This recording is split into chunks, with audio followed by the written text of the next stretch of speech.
What's up, everybody? So first off, for anyone who's been commenting on my angry rants, asking me why I always rant in my car, why I'm never in my room or apartment ranting about something. Well, here you go. I'm not in my car.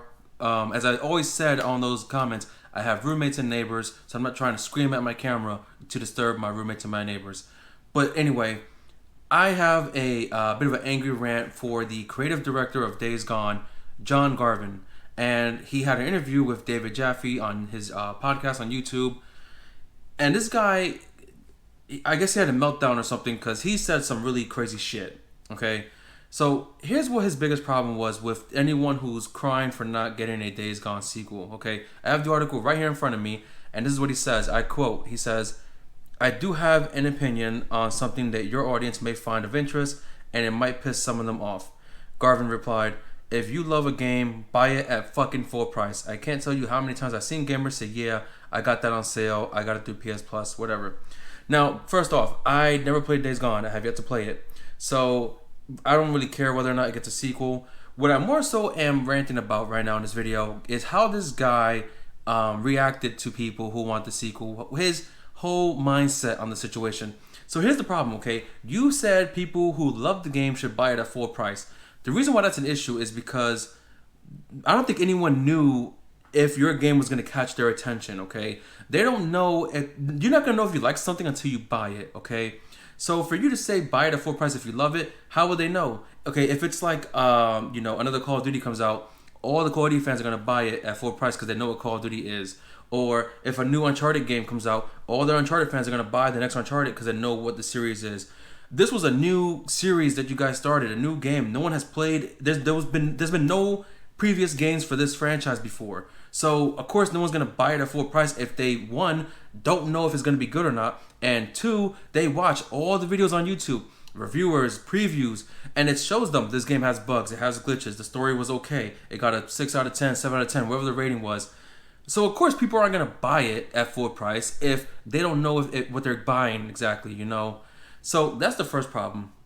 Later on in the article, he actually compares the sales of Days Gone to the sales of God of War. And I'm assuming it's with the God of War reboot on PS4. And he was saying how when God of War released, it sold so many copies. You want to know why? Because there's been 5 God of Wars before this one.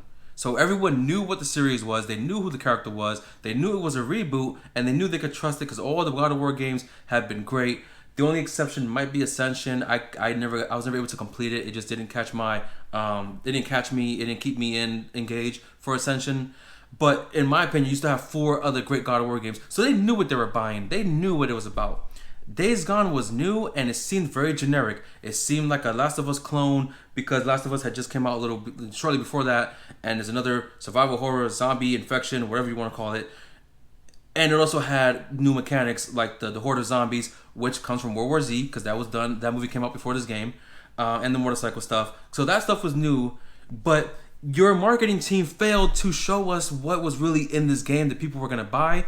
And the fact that your game launched with bugs and glitches is also a big reason for your game not selling as well as you wanted it to.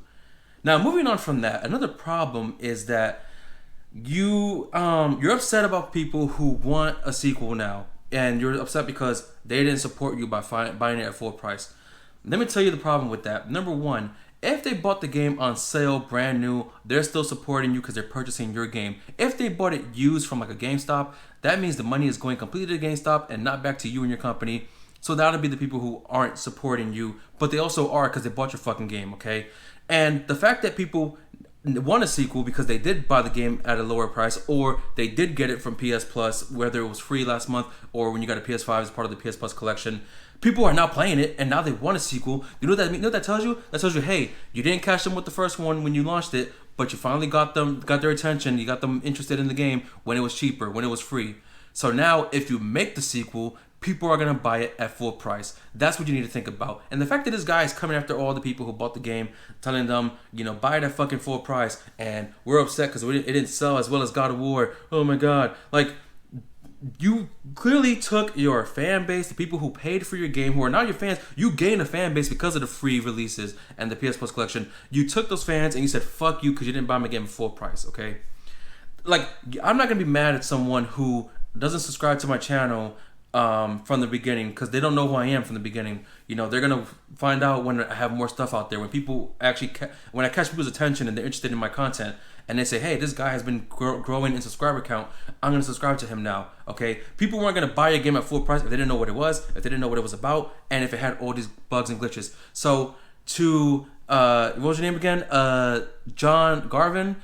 For your comments on the gaming community who supports your game, fuck you. You're just mad because your game didn't sell as well, and you blaming it on the people who didn't buy the game when you should blame it on your marketing team for not putting the right material out there to get people's attention and interest, and you should blame it on your development team for not making the game release as smooth as possible. Okay, what you need to do is sit down, shut the fuck up, and get your team together and say, hey, we need to get Sony interested in a Days Gone sequel, because we now have a fan base who are interested in the game. We now have people who are excited to play a sequel because they finally played our game and enjoyed it.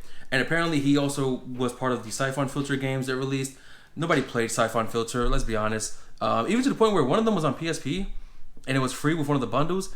It had no single player. It was only multiplayer, and no one had the game. Nobody played it. Even when you look at the preview of the game and it shows the character shooting, they're shooting at the air. Like literally just shooting at the air because there's no single player and nobody played the game. So the fact that you have games that either as well didn't sell as much or no one even bothered to buy it, clearly the same thing was going to happen for a new project that you had, that no one had no idea what it was. No one knew what it was going to be about. So sit down, shut the fuck up, get your team together to make a plan to get the sequel, because these people are now your fans.